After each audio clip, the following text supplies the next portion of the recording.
Morning, welcome back to my channel and welcome to new blog. আর সবাইকে বলি merry Christmas.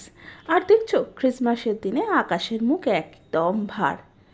সকাল সকাল ব্রেকফাস্টে বানিয়েছিলাম ম্যাগি, আর খেয়েই চলে এসেছিলাম সরাসরি রান্না পর্বে।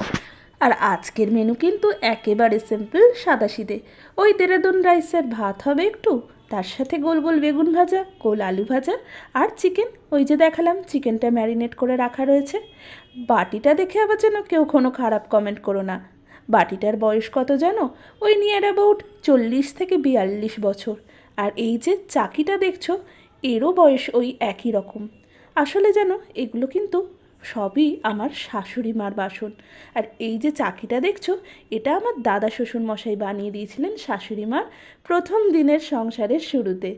আর সেই জন্য আমিও কিন্তু এগুলোই এখনও খুব যত্ন নিয়ে ব্যবহার করি। জানো তো, এগুলো হয়তো মনে করলেই বাতিল করে দেওয়া যায়, কিন্তু এগুলোর সাথে যেহেতু অনেক ইমোশন জড়িয়ে আছে, তাই এগুলো খুব যত্নেই আমি রেখে দিই। আর ওই যে গ্যাসের ওষুধটা সকালে খাওয়া হয়নি, তাই মাঝখানে একবার খেয়ে নিলাম। আর আজকে 25 ডিসেম্বর, আর খাওয়া শেষে দুটো কমলা লেবু খাবো না তা কি হয়? এই আর বিকেলে একটু রেডি হয়ে নিয়ে গিয়েছিলাম আমাদের বাড়ির সামনেই একটি মন্দিরে। আর সৌর্যও হয়ে গেছে রেডি। এই যে দেখো, সে কাছেই হোক বা দূরে, সবসময় ছোটদের এক্সাইটমেন্টটা যেন একটু বেশিই থাকে। আর ওই যে দেখো দূর থেকে, এটা ছিল শঙ্করাচার্যের মন্দির।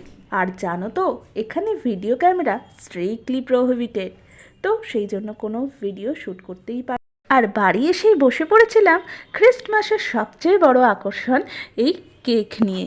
জানো তো, এই জিপসি কেক আমার আবার ছোট থেকেই বড্ড প্রিয়। সারা বছর অপেক্ষা করতাম কবে ক্রিসমাস আসবে আর আমি এই কেকগুলো খাবো। তো তোমাদের কার কার ভালো লাগে আমাকে একটু কমেন্ট করে জানিয়ে তো। তো আজ চলি, টাটা।